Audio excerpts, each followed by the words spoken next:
ሰላም ከመይ ጸንሑ ክብራት ተዓዘብቲ ንሎሚ ዘደለናዮ እዋናዊ ዛዕባ ሒዝና ቀሪብና ኣለና ምክታልኩም ዕድል ኤርትራ ኣብ ምትእትታው ባህርያዊ ዱቕዒ ኣተባባዒ ንጥፈታት ተዓምም ምህላዋ ተሓቢሩ ሰብ ዝሰርሖ ድኹዕን ጸረ ባልዓትን ኣብ ስነ ህይወታዊ ብዙሕነት ዘውርዶ ዕንወት ዘረጋግጹ ብርክት ዝበሉ መጽናዕቲ ክፈሪ ምጽንሖም ዝፍለጥ ኮይኑ ኤርትራ ኣብ ዝመዳይ ዘላቒ ኣማራጭታት ኣብ ምቕራብ ካብ ዝተዓወታ ሃገራት ኣብነታዊት ምዃና ተሓቢሩ ክኢላታት ሚኒስትሪ ሕርሻን ሚኒስትሪ ሃፍቲ ባሕሪ ኤርትራ ክሕብርዎ ከም ዝጸንሑ ኤርትራ ነቶም ኣብ ቀይሕ ባሕሪ ዝርከቡ ጸሓያይ ባሕሪ ብምምስራሕ ከም ባህርያዊ ድኹዒ ክትጥቀመሎም ዝከኣል ምዃኑ ዘረጋግጹ መጽናዕታዊ እማመታት ክቐርቡ ምጽንሖም ይፍለጥ። እዚ ባህርያዊ መስርሕ ዝሓለወ ምጥቃም ጸሓያይ ባሕሪ ከም መህብተሚ ፍርያምነት መሬት እምበኣርከስ ግብራዊ ኮይኑ ምህላው ኣገልግሎት ቴሌቪዥን ኤርትራ ሓቢራ እቲ ፍረ ጻዕሪ ኣብ ዝብል ሕርሻዊ መደብ ዝቐረበ ትሕዝቶ ከም ዘነጽሮ ኣብ ወደባዊ ከተማ ባጽዕ ብምትሕባር ሚኒስትሪ ሃብቲ ባሕርን ሚኒስትሪ ሕርሻን ዝካየድ ሰፋሕቲ መደባት ምምስራሕ ባህርያዊ ድኹዒ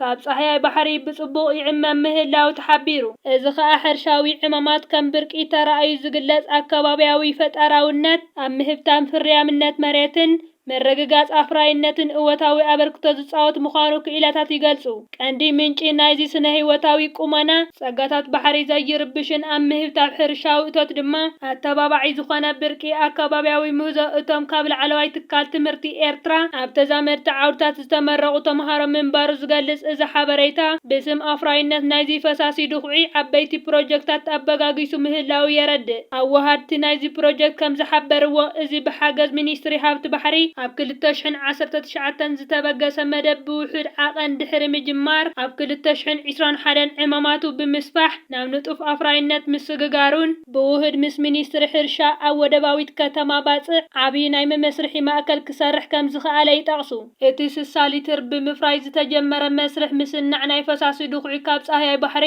ኣብ 2023 ናብ 500 ሊትር ኣብ ወርሒ ክምባሉ ድማ ወሲኾም የረድኡ እዚ ኣብ ምፍጣር ናይ ፈሳሲ ድኹዒ ጥራይ ዘይተደረተ ንጥፈታት ድማ እንተላይ ምፍራይ ካብ ጸሓያይ ባሕሪ ዝምስራሕ መሕጸቢ ሰብነት ዘጠቓልል ምዃኑ ይሕብሩ እቶም ክኢላታት ብስም ኣብዱር ኢንተርፕራይዝ ሓደ ካምፓኒ ብምምስራት ሰፋሕቲ ናይ ኣፍራይነት ድኹዕን ሳሙናን ከምኡ ድማ ባህርያዊ ናይ ሕርሻ ኩኩምበርን ዕማማት የተግብሩ ምህላዎም ይሕበር እዚ ኣብ ብርክት ዝበለ ኣብ ኣህጉራዊ ዋዕላታትን ኣኼባታትን ዝቐርብ ዘሎ ናይ ኤርትራ ተመክሮ ኣድናቖት ይረክብ ምህላው ከም መወከሲ ብምቕራብ እቶም ነዚ ፕሮጀክት ዘዋህዱ ዘለዉ ክኢላታት ይሕብሩ እዚ ብዓቐንን ብዓይነትን ካብ ኬሚካላዊ ድኹዒ ኣዝዩ ዝተፈለየ ምዃኑ ዝሕበር ናይ ጸሓያይ ባሕሪ ድኹዒ ቅንጣብ ኣከባብያዊ ጉድኣት ዘይብሉ ምዃኑ ድማ ካብ ሓያሎ ጎንታቱ ምዃኑ ወሲኾም የረድኡ ብርክት ዝበሉ ሓረስቶት ድማ ይጥቀምሉ ምህላዎም ሓቢሮም ባህርያዊ መስርሕ ዝሓለወ ስለ ዝኾነ ድማ እቶም ነዚ ናይ ፈሳሲ ድኹዒ ዘፍርዩ ዘለዉ ሕርሻዊ ምህርታትን ዝኾነ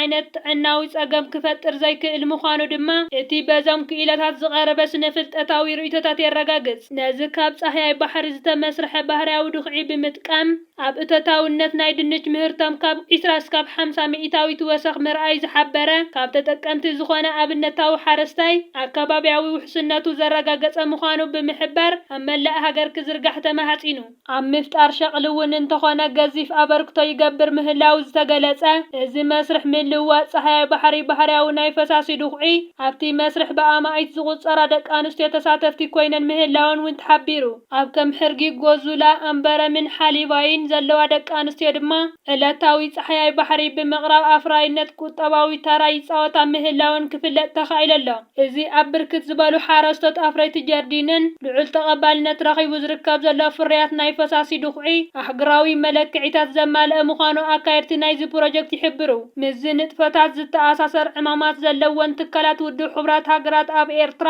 ዓብዪ ተገዳስነት ኣሕዲረን ምህላውን ወሲኾም የረድኡ ቤት ጽሕፈት ፕሮግራም ውድብ ሕቡራት ሃገራት ኣብ ኤርትራ ነዚ ንጥፈታት ንምስራሕ ጸሓያይ ባሕሪ ናብ ባህርያዊ ፈሳሲ ድኹዒ ዘመጉስ ተደጋጋሚ መግለጺ ምውጽኦም ይግለጽ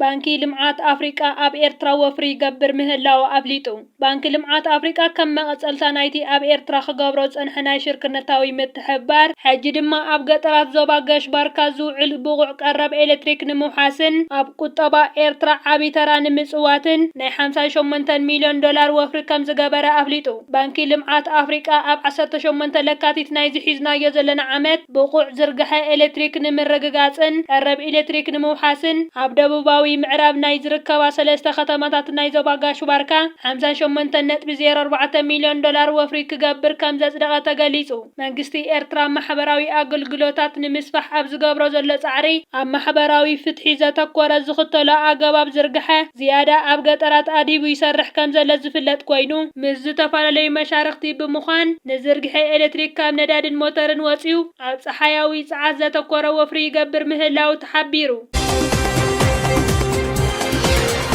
ቢሮ ሰላምን ጸጥታን ብሄራዊ ክልላዊ መንግስቲ ትግራይ ስርዓት ብልጽግና ናብ ትግራይ ዘግዕዞ ዘሎ ወታደራዊ ኣጽዋራቱን ስዒቡ ትማሊ ኣማስዩ መግለጺ ኣውፅኡ ይርከብ ኣሎ። ብቓልሲ እምበር ብትካቦ ዝኽበረልና መሰል የለን ኢሉ ዝጀመረ መግለጺ ቢሮ ሰላምን ጸጥታን ክልል ትግራይ ንሕና ከም ተጋሩ ኣብ ሓደ ክንውደብ ክንቃለስ ንመስዋዕቲ ድልዋት ክንከውንን ዝገበረና ኣውራ ምኽንያት መሰረታዊ ረብሓን ባህግን ህዝቢ ትግራይ እምበር ካልእ ዋኒን ኣይነበረናን ሕጂ ይኹን ንቐጻሊ እውን ኣይክህልወናን። ነዚ እውን እዩ ዝኾነ ሓይሊ ንኽንሽከሞ ዝኸብድ ሓደጋታት ተሸኪምና ኩሎም ዓይነታት መስዋዕትነት እናኸፈልና ብጽንዓት ጠጠው ኢልና ዘለና። ከምዚ ኢልና ሓቦ ሰኒቕና ክንቅጽል ክንቃለስ ዝገብረና ዘሎ ሚስጥር ድማ እቲ ንወለደታት እናተዋረሰ ዝመጸኒ ትግራዊ ማንነት ህዝብና ዝህቦ ዝለዓለ ክብርን ቦታን እዩ። ካብ ህዝባዊ ዕላማ ዝተሓንገጠ ደንበ ተጋሩ ትግራዋይነትን ብዝኾነ ምኽንያት ሸተት እንተይልካ ዝነበረ ጉድለት ይጓልህ እንተኾነ እምበር ኣብ ቅድሚ ተጋሩ ጅግንነት ሒዝካ ምቕጻል ኣይከኣልናትካ ስለ ዘይኮነ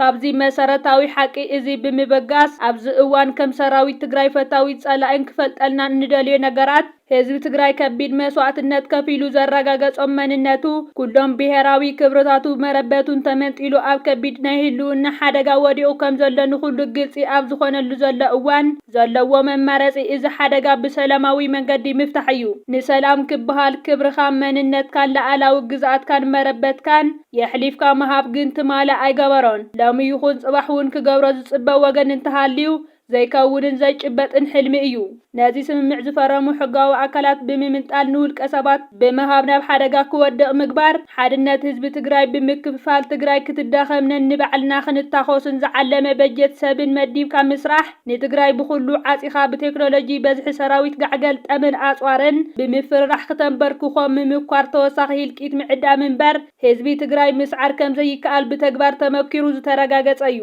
ስለ ዝኾነ ከም ሰራዊት ናይ መወዳእታ ዕላማና ሕገ መንግስታዊ ግዝኣት ሓድነት ትግራይ ምርግጋጽ ዝተፈናቐለን ኣብ ትሕቲ ወረርቲ ዝሳቐ ዘሎ ህዝብና ውሕስነቱ ተረጋጊጹ ናብ መረበቱ ክምለስ ክንገብርን መሰል ዓርሰ ውሳነና ብምርግጋጽ ዘላቒ ውሕስነት ህዝብና ጋህዲ ምግባርን ስለ ዝኾነ እዙይ እንተየረጋገጸ ዕጥቁ ዝፈትሕ ሰራዊት ከም ዘየለ ክፍለጥ ይግባእ። ሕጂ እውን እንተኾነ ብሓይሊ ክዕፈት ዝድለ ዘሎ ሕቶ ህዝቢ ትግራይ እንኮ መፍትሒኡ ሰላማውን ቅልጡፍን ክኸውን እናጸዋዕና ትዕግስትና ከም ፍርሒ ብምቁጻር ክቕጽል ምግባር ግን ስቃይ ህዝብና ብምንዋሕ ህልቂት ብጽባይ ዘይግቡእ ምዃኑ ኣብ ዝኣመናሉ ኩነታት ንርከብ። ጀግንነት ውልቀ ተጋዳላይና ብኣውርኡ ድማ መላእ ሰራዊትና በዓል ዋንኡ ህዝቢ ትግራይ ብምዃኑ ሕዚ እውን ከም ትማሊ ኣብ ጎኒ ህዝቢ ጠጠው ኢልካ ብምምካት ድሌትን ባህግን ህዝቢ ትግራይ ምዕዋት ታሪካዊ ሓደራ ኮይኑሎ። ካብ ዝሓሊፉ እዚ ዝረአ ዘሎ ናይ ውልቀ ሰባት ክድዓትን ኣብ ዘይዳስካ ምስዕሳዕን ካብ ውርደትን ተንበርካኽነትን ሓሊፉ ኣብ ዓቕሚ ጸላኢ ጥር እትብል ዝውስኾ ነገር የለን ጥራሕ ዘይኮነስ ውሽጣዊ ጽሬትና ካብ ምርግጋጽ ሓሊፉ ኣብ ዓቕምና መኸተና ዝጎድሎ ነገር የለን። ስለ ዝኾነ ብዝተፈላለዩ ምኽንያት ኣብ ድግስ ጥፋት ህዝቢ ትግራይ ዝተሰለፍኩም ኣካላት ናብ ንቡር ቦታኹም ንኽትምለሱ እንትንጽውዕ ናይ ታሪካዊ ተሓተቲ ከይትኾኑ ካብ ዘለና ጽኑዕ እምነት ብምብጋስ እዩ ኢሉ ዝወደአ ጽሑፍ ቢሮ ሰላምን ጸጥታን ክልል ትግራይ ኣብዚ ሕጂ እዋን ከቢድ መጠንቀቕታ ሓዘል መልእኽቲ ኣመሓላሊፉ ይርከብ። ዝኸበርኩም ተዓዘብትና ንሕጂ ዝበልናዮም ዜናታት ኣብ ዝዛዚምና ኣለና። ኣብ ዘለኹም ሰናይ ግዜ እንዳተመነና ኣብ ዝቕፅል ቪድዮታት ክበጽሓኩም ሳብስክራይብ ዘይገበርኩም ሳብስክራይብ ክትገብሩ ብኸብሪ ንዕድም።